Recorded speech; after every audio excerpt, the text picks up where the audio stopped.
نور بس کا دا ګناهونه پرېږده، الله ته واپس شه. عمر روان دی، تېرېږي، مرګ ته نږدې کېږو، الله ته مخامخ کېده دي. نو بعض پکې څه ناشنا عذرونه بیانوي. څوک وایي ځواني ده لا، څوک وایي لا پلانې خبره ده، څوک وایي پلانې خبره ده، څوک وایي لا دلته یم، څوک وایي لا هلته یم. الله اکبر. یعنې د یو سړي د عمر هېڅ پته نه لګي چې کله به ختمېږي، د مال پته نه لګي چې کله په د غریبي راشي، د صحت پته نه لګي چې کله دی بیمار شي، د مصروفیاتو پته نه لګي چې کله به دی مصروفه شي، او دی بیا هم دا بانې جوړوي.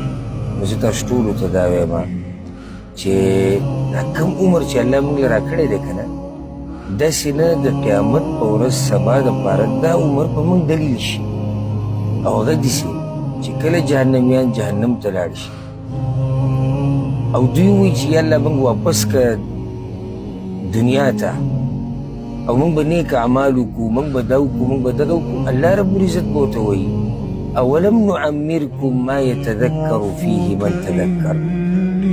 تاسو له ولې ما دومره عمر نه و درکړی چې په هغې کې که چا نصیحت قبلولی نو قبلولی شو، که په هغې کې چا دینداري کولی نو کولی شوه. دا عمر چې موږ سره کم دی که نه، چې په دې کې د نصیحت قبول نه کړو، په دې کې د دینداري ونه کړه، په دې کې الله ته واپس نه شوې، دا عمر سبا دپاره د قیامت په ورځ په تا باندې دلیل ګرځي.